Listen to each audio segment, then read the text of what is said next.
I'm Chris Runge, and this is Study Hall. Welcome to Study Hall, the podcast dedicated to getting a little bit smarter about advertising. What's up, Study Hallers? So we've come to the end of Tim Wu's book, The Attention Merchants. In this episode, we're going to be covering part 5, which is entitled Won't Get Fooled Again, and I think is probably the weakest part of the book. Part 5 takes us from the end of the 80s and the early 90s, where TV had kind of reached its absolute zenith and was beginning to sort of lose a little bit of traction with the American public. Cable had come out, people were starting to fragment into channels. It takes us from the rise of the internet and brings us all the way to the present day. And midway through the chapter, it starts to fragment, and it just sort of becomes a list of different web brands. And I guess you can't really blame them for that. It's kind of hard to tell. You know, that border between history and current events is always difficult to navigate. And as you get closer to the present moment, in my view, things get a lot more confused and jumbled because, you know, it's hard to make sense out of events as they happen. A lot of times it just seems like a bunch of random noise and terrifying nonsense. So you can't really blame Wu for that. Although I think what you can call him on is the lack of callbacks to the history of attention merchandising in part 5. There are some real opportunities to kind of make the point, contrary to Andrew Essex, and I think Wu would agree with me on this, that there's really nothing new going on in the digital age. There's a lot of, and what I mean by that is there's a lot of stuff that we observe in digital attention merchandising that has been seen before.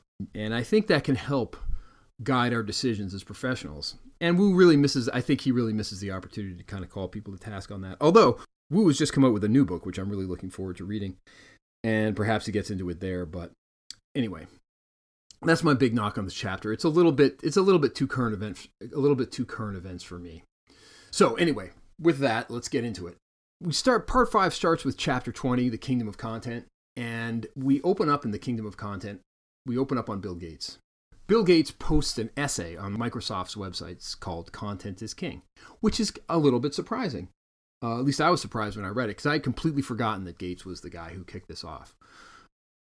Gates writes, "Content is where I expect much of the real money will be made on the internet, just as it was in broadcasting." Okay, that's a reference directly to David Sarnoff, I think, or at least that's Wu's opportunity to talk about David Sarnoff, because what was David Sarnoff?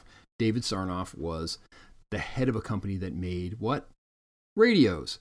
And he was interested in doing content so people would buy more radios and use them. And that's clearly what Gates was into as well. He was saying, you know, we're going to make the most money, not just by making computers. We're going to make money by putting something out on computers that people actually want to interact with. And then Wu goes on to make the point that, you know, not unsurprisingly, in 1996, the internet was pretty uninspiring. I was there. Let me tell you, it was nothing like it is today. And a lot of the content was highly specialized, would have been very interesting to most people. So then as the chapter progresses, we watch as Gates sort of starts to build this thing called MSN 2.0, which I had completely forgotten about. I totally forgot that they had this, but they started downloading it. They started loading it onto every Microsoft-made computer. Every system with a Microsoft OS ended up with this Microsoft 2.0 on it.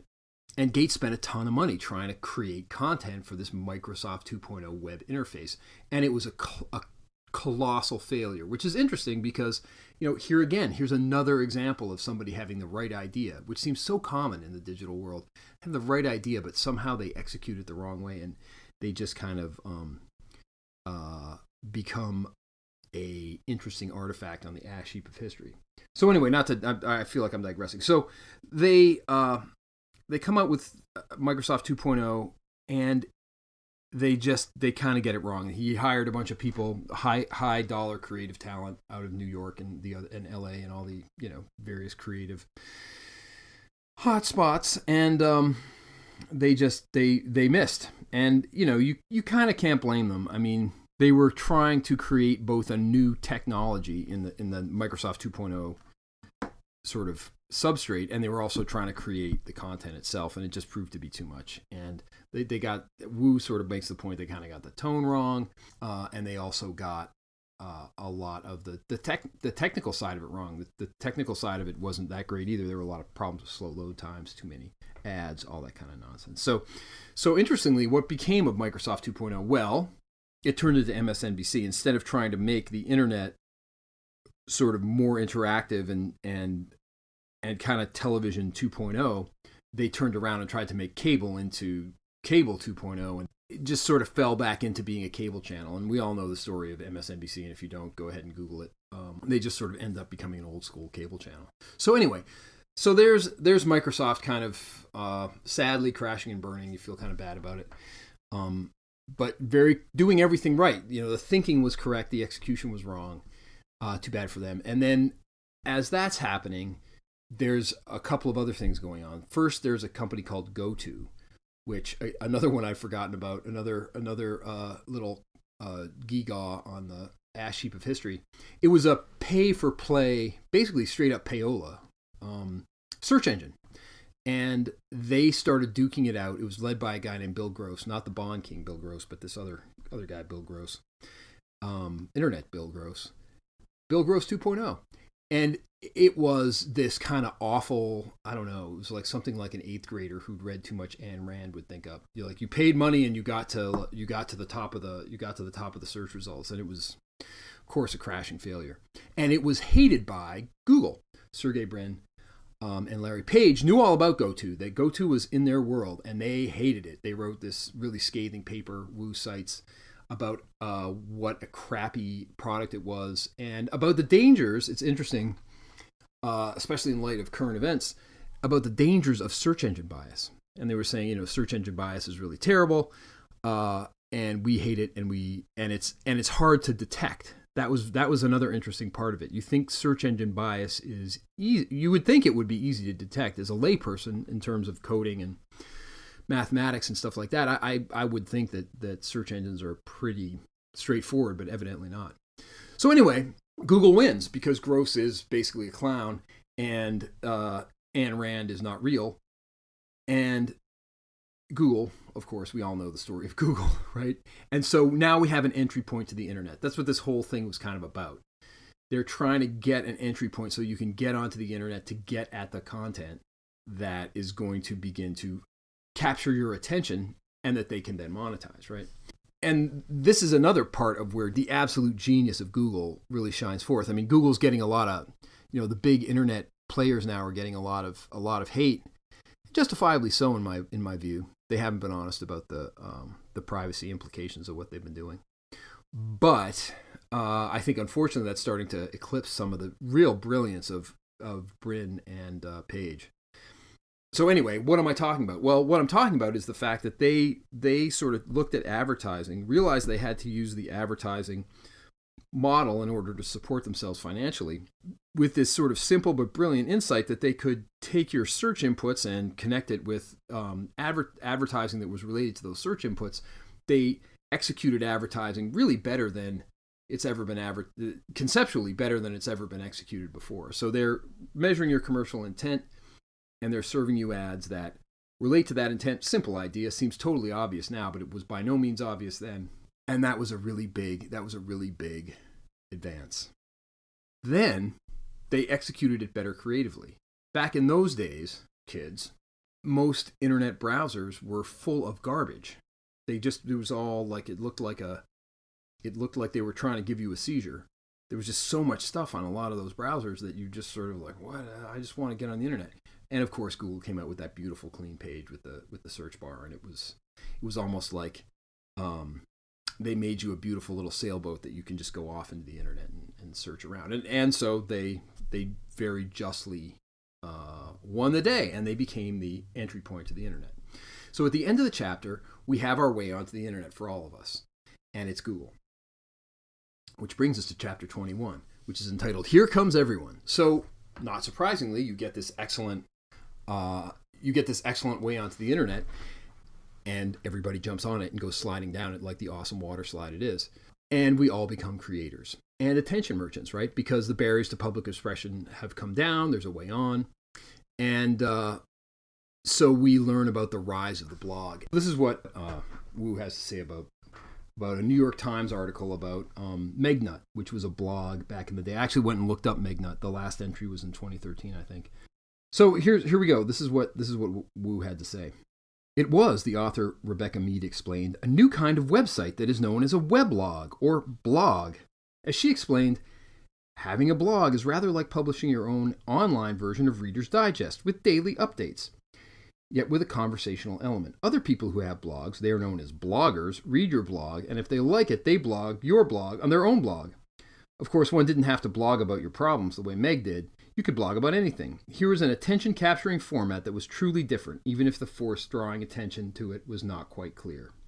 So that's pretty much the dynamic he gets into in chapter 21. And of course, it spawned things like Drudge Report, Slashdot, Boing Boing, many others. And it sort of created a radical fragmentation of audience on the internet, far beyond anything we'd seen on cable. It was just literally anybody could get out there and do anything. And Zephyr Teachout, actually, who you might remember as another New York State political figure who didn't actually make it to office in New York, which is a shame, because I might move back to New York if Tim Wu and Zephyr Teachout ended up in charge.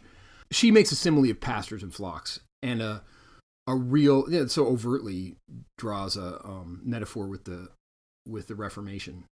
And this is the Reformation with a vengeance. There was something for everybody, and you could share a big deal because ideas ramify and go viral. This is all, it's easy to forget how big a deal this is. This didn't used to be the case. You couldn't just sort of put some stuff up on the internet and have a bunch of people go to it based on whether or not they're interested or not. Think about this podcast. If this was an old school radio show, we'd be canceled. But there's zero cost. I can just put it up there. And if you're interested, great. If you're not, hey, that's cool. Go check out Reddit or whatever it is that you're into.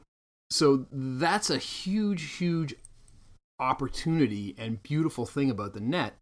But again, it's not something, it's not something that's unprecedented. The degree is unprecedented, but it's not like we've never seen a new publishing format that's radically available to a giant group of people that it's never been available to before. Like, for instance, the Gutenberg Press, right? That changed the way ideas were exchanged in Europe. Or the Parisian poster explosion that we encountered earlier in the book. This would have been a perfect opportunity to draw some parallels and make the point that the digital age is a technological difference, but it has important similarities to an earlier time from which we can draw important lessons. So this really is just, again, this is the digital age is just past trends that are projected more strongly onto our culture because the technology is more powerful. Not to say that the web isn't a big deal, but when people are trying to tell you that everything has changed because of the web or because of ad blockers or something, it's nonsense. It's not true at all. I mean, he kind of gets at it, and maybe he's leaving it to us to come up with it, or maybe he's being a good conservative attorney and not putting himself out there too much and overcommitting to an idea, which I understand. If that's why he did it, then you really can't blame him, but I mean, the book was written in 2016 or is copyrighted in 2016. So I don't know. I think this, it's hard not to look back on the rest of the book and then read part 5 and not say to yourself, well, here's a bunch of stuff that's we've already seen before. So anyway, back to the chapter.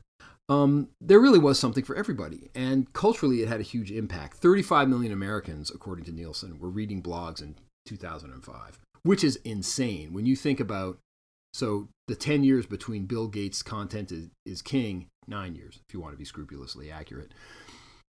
35 million Americans got online and started reading blogs. It's amazing.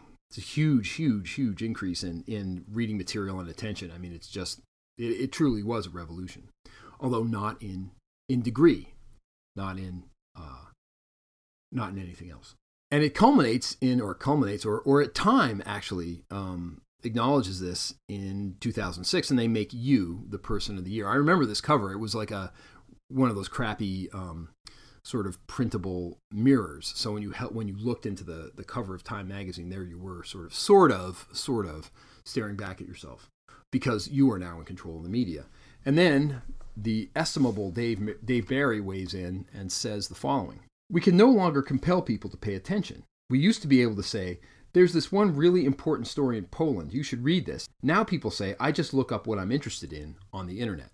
And then we end the chapter with Wu sort of saying it was only a temporary respite from the professional attention merchant, right? And the professionals would be back soon. And I don't know. I don't know if I agree with that. I think if you look at something like a YouTube or a BitChute and you look at the amount of people that are making, he's not really he doesn't really address video. And to be fair, it's a little early to address video in 2005, 2006. Google was and had not bought YouTube then, and YouTube was not anything like what it was, and I don't believe there was even a BitChute back then. And the internet's ability to carry that kind of traffic didn't exist. You couldn't really watch videos on your computer, as I recall, in those years, at least not at the rate we can today. And I think when you look at where we are today in 2018, in the closing weeks of 2018, I think it's really hard to say. When you look at, it's really hard to say that the professional attention merchants are back. In fact, you look at the crisis that CNN is going through, and you look at the crisis that the Wall Street, the Wall Street Journal tried to take down PewDiePie because they, according to PewDiePie, they were jealous of his reach and the amount of views he was getting. And you can see that for yourself. Go online and look up the relative exposure people get, and you'll see that the legacy media, it truly is a legacy media. This Dave Barry thing really is happening. So anyway, not to digress totally, but it's really hard to agree with that statement. I think at the end of this chapter that the professional attention merchants were going to win. I think it was more like the battle of the bulge. There was a counterattack. There was a fairly effective counterattack by the professional attention merchants. But here, as I say, in the closing days of 2018, I think it's pretty clear that the professional attention merchants are going to lose this war, and they put up a fairly good fight. But if I had to put down some money, I would say it's over, and we are looking at some kind of really permanent fragmentation, unless there can be some anti-competitive stuff happening, and this whole shadow banning and kicking people off the internet somehow takes on some kind of commercial. There's a lot of stuff going on. Again, right? Terrifying nonsense that we can't really make any sense of. That's current events. It remains to be seen. But again, if I had to put money on it, I'd put money on you and me, frankly. All right, so back to the book again. We get to the end of chapter 21, and the blogs are in the ascendancy, but the attention merchants, or the professional attention merchants, are going to counterattack. And how do they counterattack? Well, chapter 22, the rise of clickbait, shows us how.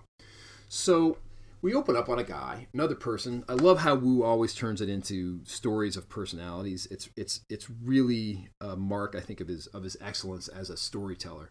So the professionalization of attention capture happens when a guy named Jonah Peretti was supposed to be working on his master's thesis, does this prank email chain with Nike where he tries to, I don't know if you guys remember this, but there used to be I remember this. You used to be able to have whatever you want written on your Nikes. So he wrote them and he said, "I want you to write sweatshop on them." Hilarious. And he got into it with them, of course, because of course Nike, in a beautiful sort of vignette of corporate hypocrisy, Nike's not really about writing whatever you want on your sneakers. It's just about writing, a little circumscribed Overton window of what they want you to write on their sneakers. And step outside the Overton window and you get into a hilarious email exchange with their customer service. And Peretti puts it viral. He sends it out there and it goes viral. And he ends up talking about it on national television. And from there, he parlays this into a whole career. He moves on to a company called iBeam in New York City and basically starts doing web-based performance art centered around contagious media. And he became a specialist in doing contagious media. So this is around 2004. And Peretti falls in with some Democrats who are out to beat George W. Bush, which I really, really wish they had done. And I bet a lot of Iraqis wish they had done. But they didn't. But in the attempt to take down George W. Bush, they found the Huffington Post. right? Which was set up to be the anti-Drudge Report. And Huffington Post gets into clickbait. Now, if you guys spend any time on the Huffington Post, you totally know what I'm talking about. But they've been doing this for a long time, it shows when you look at the Huffington Post, which I haven't done in some time, actually, full disclosure. I don't really go on the Huffington Post these days. But they honed the art of grabbing industrial levels of attention from the web.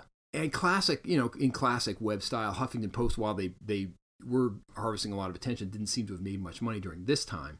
They began to set the standard of this kind of weird mix of serious news, commentary, and gossipy dreck. Now, I don't know if you had this experience, but I did around that time when you'd start looking at the Huffington Post or other news aggregator sites, and they'd sort of have like really serious news stories that you could really get your teeth into, and then they'd have the terrible celebrity gossip that was a pure waste of your time and actually made you dumber. And this started happening. They started living side by side, and that didn't used to be the case. That wall people used to really think about their media brands, and I think the thinking prior to this Huffington Post dynamic was, well, we're the Wall Street Journal, we don't print those kinds of articles. Whereas the Huffington Post turned that on its head and said, well, we're gonna have everything all in one place. So instead of having to buy People magazine and the Wall Street Journal, you can get the horrible celebrity gossip that makes you dumber and the interesting stuff that you're going to talk about at cocktail parties all in the same place. And we also meet this guy named Armando Lavanderia Jr., otherwise known as Perez Hilton. His site blew up, and he ended up selling ads on his site for $9,000 a week. I mean, just ridiculous. So we get to this place where some people on the internet have the money starts to come to them, and they begin to get insanely wealthy. At the same time, the small bloggers are getting super discouraged, and Wu quotes a guy named David Weinberger, quoting someone else, Clay Shirky, or citing Clay Shirky, to sort of capture that moment. Here's the quote. Shirky's analysis showed that the blogosphere wasn't a smooth ball where everyone had an equal voice. Rather, it was dominated by a handful of sites that pulled enormous numbers, followed by a long tail of sites with few followers. The old pernicious topology had reasserted itself. We should have known that it would, and it took a while for the miserable fact to sink in. So the question then becomes, if you want to participate in putting your ideas out online, where do you go? And that's where the chapter closes. We learn about a new kind of web property. So this is how Wired magazine characterized the relationship. The time it takes to craft sharp, witty blog prose is now better spent expressing yourself on Flickr, Facebook, or Twitter. So now there are new intermediaries between people expressing themselves on the internet and the people who are reading those expressions.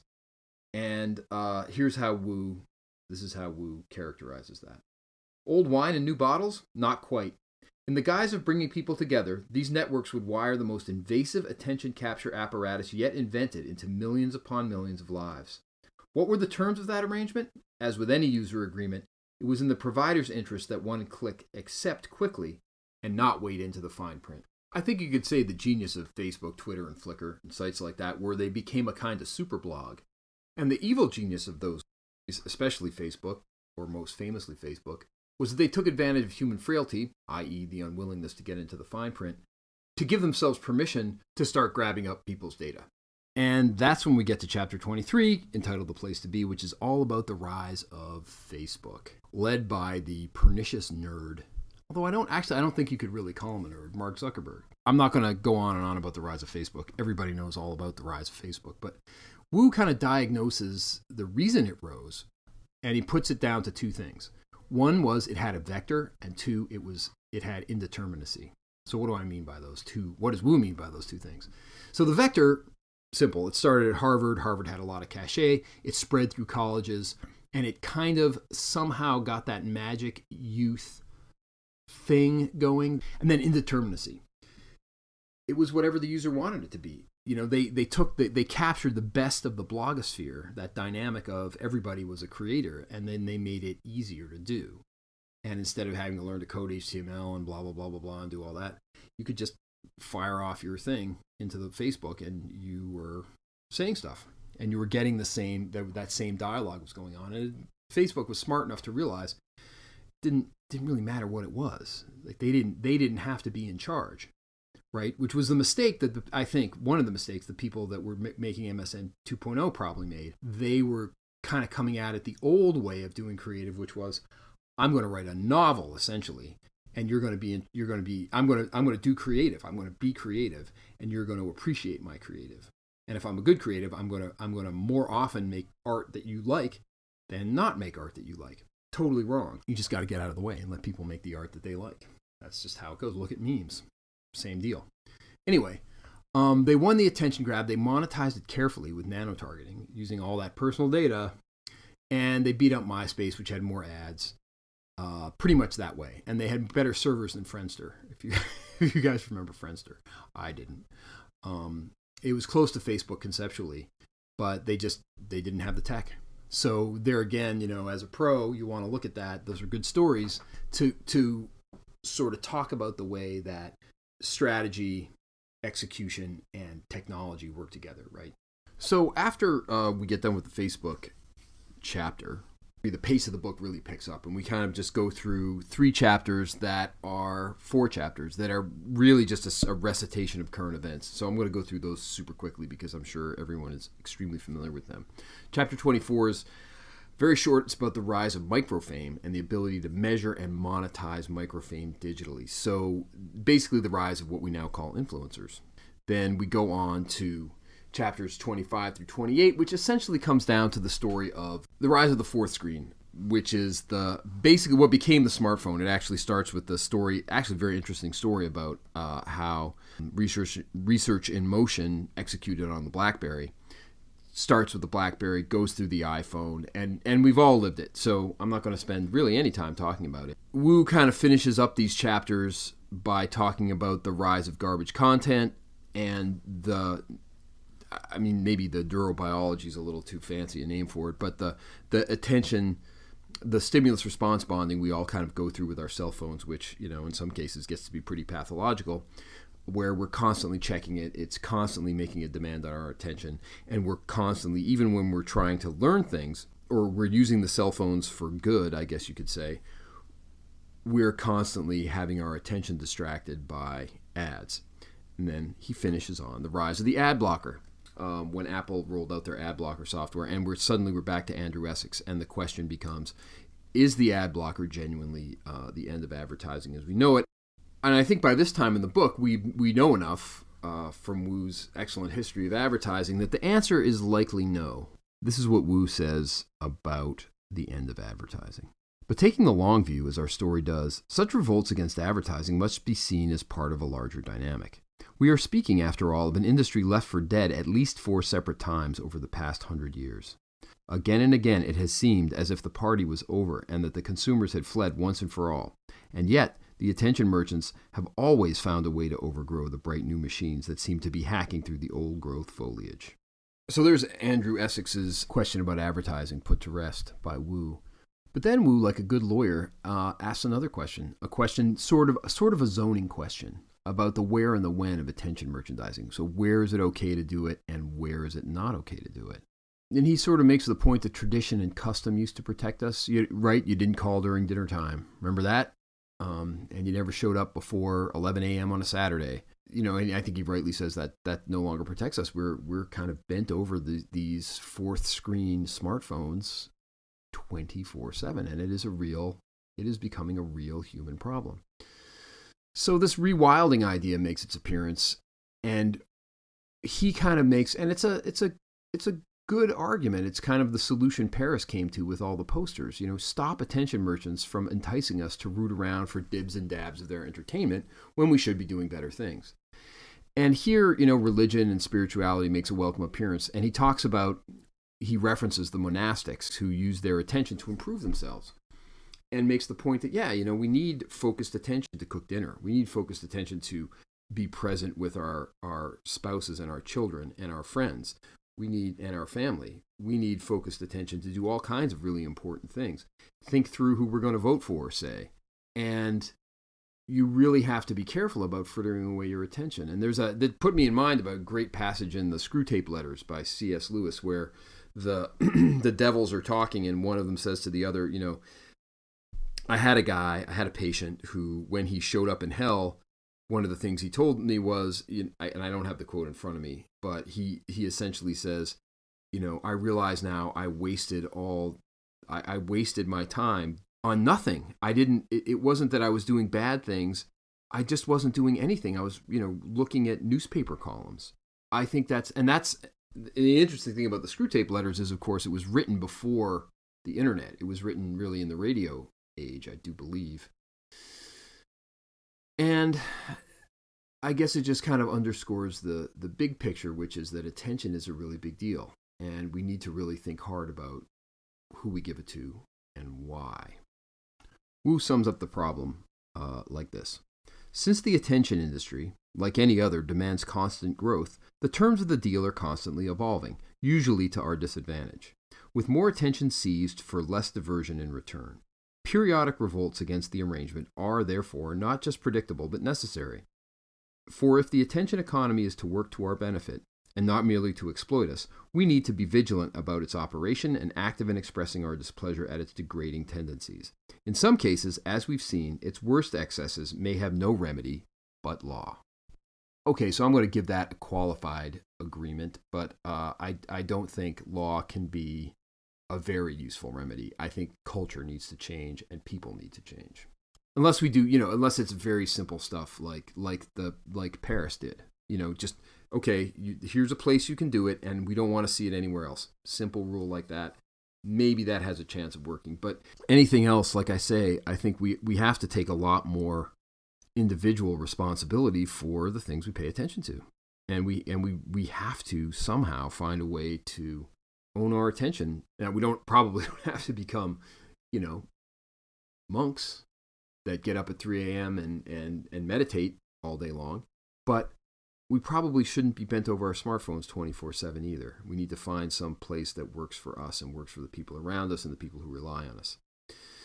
And that's kind of where he leaves it. It's a very interesting book. Overall, I'm going to give it an A. I think it's a great book. I think there's minor quibbles you can have with Section 5, and there's minor quibbles you can have with, the tone, and I think I'm maybe a little bit more of a populist than Tim Wu is, but hey, it's a great history. I think it's a fair bid to be, a definitive historical text in advertising. And so if you want to learn about the industry that you earn your money in, you could do a lot worse than read this book. It will get you from the very roots of the modern advertising age to the present day in a great sort of readable format that's not stuffy or pretentious at all. I'll give the book 90%, 99% on that. Tim Wu gets an A+ on that. I think one of the things I would knock him on is, like I said, the part 5 is a little bit too current events, and I think it's not enough in there. There's not enough in there that sort of underlines the fact that the digital space is not all that different from all the other advertising spaces that have gone before it in the modern age. I mean, you just heard the quote. He gets to that at the very end, but I think he could draw more conclusions or more parallels. He could draw more parallels as he was writing Section 5. So I think that was maybe a little bit of a miss on his part.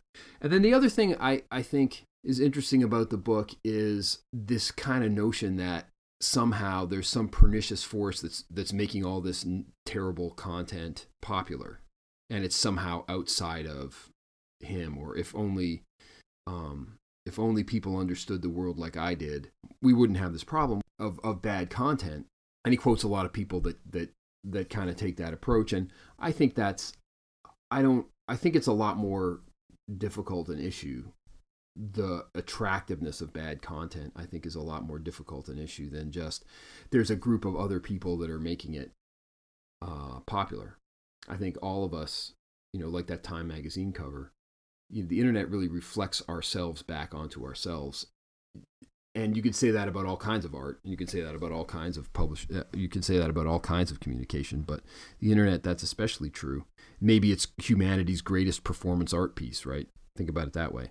it really does reflect our soul back onto ourselves. And there are parts of our souls that are not that great, that are just not. And I think it's a little bit dishonest to suggest that those people over there are doing this and we don't play some part in it. We have to look at ourselves and take some sense of agency, take some ownership over this. And if we don't like what's going on, for instance, if we don't like the privacy invasions, we don't like the selling of our data, it's on us to stop it. We can't. It's not enough to say, oh, boo-hoo, dirty old Mark Zuckerberg fooled me into giving away all my private information on Facebook. That's kind of a cop-out. Just to pick on Mark Zuckerberg, is Zuckerberg a bad guy for doing what he did? Yeah, he sure is. He's a terrible human being. So why are we associating with him? Why has Facebook got even one subscriber? The other thing I just wanted to sort of cover off on about this book is, it came out in 2016. It's the closing weeks of 2018 now. I just want to reflect for a couple of minutes on how much has changed even in the 2 short years since this book came out. And briefly, I think it has to do with people realizing how powerful the internet actually is and how some actors are using the internet to affect popular opinion. Of course, I'm talking about the 2016 elections in the U.S. There's just this heightened interest in protecting the First Amendment online, what kind of speech is acceptable, what kind of speech isn't acceptable. And then there's another axis of debate about privacy. It's turning very, very hot, and it's going to be interesting to see how that all plays out. And a lot of companies that looked invincible when this book came out don't look so invincible anymore. And that ferment and disruption is going to be interesting to watch.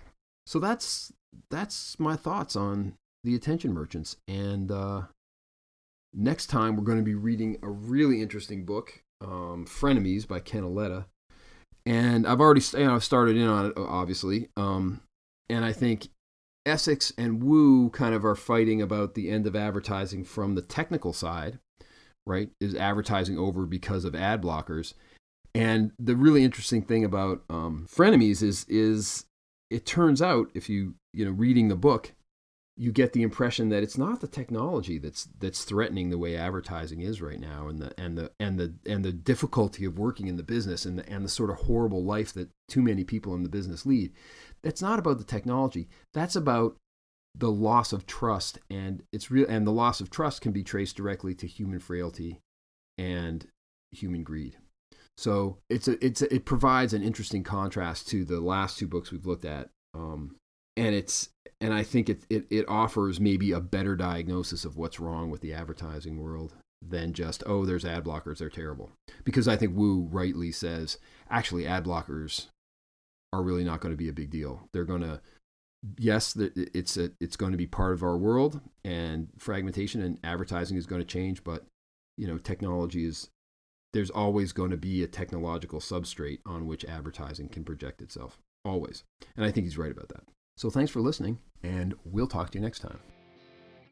Congratulations, you just got out of study hall. I want to thank Henry Veloso for the music and say sorry about the editing. I did it myself. Study Hall is sponsored by Douglas & Runge, an advertising and marketing consultancy. See you next time.